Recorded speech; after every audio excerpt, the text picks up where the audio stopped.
एक गांव में एक छोटा सा परिवार रहता था। एक नन्हा लड़का था जिसका नाम सोनू था। उसके मम्मी पापा उसे बहुत प्यार करते थे और वे तीनों खुशी खुशी रहते थे। उनका घर हंसी और प्यार से भरा रहता था, जैसे किसी चिड़िया का घोंसला। लेकिन एक दिन उनके पापा को कुछ जरूरी काम से कहीं दूर जाना पड़ा। वे घर छोड़कर चले गए और सोनू और उसकी मम्मी अकेले रह गए।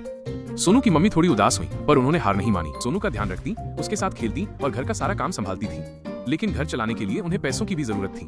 तभी उन्होंने अपने घर के बाहर एक छोटी सी दुकान लगाई और ताजे फलों का जूस बेचना शुरू किया। शुरू में उन्हें थोड़ी मुश्किल हुई, पर उनकी मेहनत और लगन देखकर गांव के लोग उनका जूस बहुत पसंद करने लगे।